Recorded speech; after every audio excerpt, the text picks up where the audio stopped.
You know, a lot of advisors and investors come to ETF Trends for news and information about ETFs. Today, we'd like to share some of the research tools used by our analysts when we look for investment opportunities. Like everyone else, we're interested in how to get more income from our investments. So we're going to take 3 minutes and use the Premium ETF Analyzer and ETF Resume to explore how we can find higher yields while satisfying other investment objectives. Let's start with the ETF Analyzer.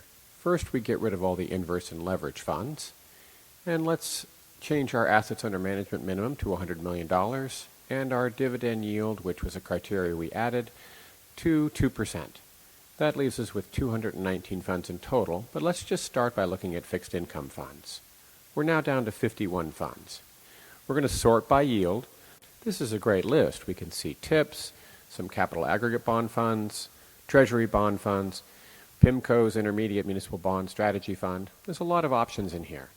As you scroll down, you see there's also some municipal bonds, some regular intermediate term credit bond funds, a very good smattering of different offerings. Let's go higher up the yield curve, putting 4% as the minimum yield, and that returns us 24 funds. There's some long-term bond funds in here, some municipals, international treasuries, but let's look a little bit further. Oh, there's something interesting. The PowerShares Emerging Markets Fund. The sovereign debt from emerging markets. A lot of these countries have better balance sheets than the United States, and it's paying 4.9%. That's pretty attractive. Let's leave fixed incomes and go look at some U.S. equity funds and their dividend yields. There are only 7 funds with yields higher than 4%. Let's go down to 3% to expand our selection a little bit.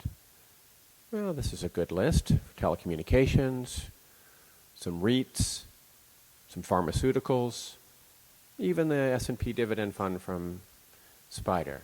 So that's a pretty good list of funds you can get with U.S. equities. If we go to global equities, we'll find that there are some other offerings available.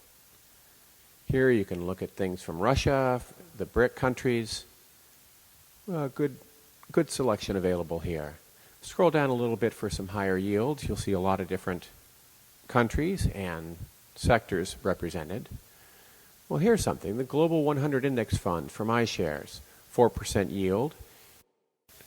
You can wait while the equity shares stabilize and get 4% yield in the meantime. Let's take a closer look at ETF Resume.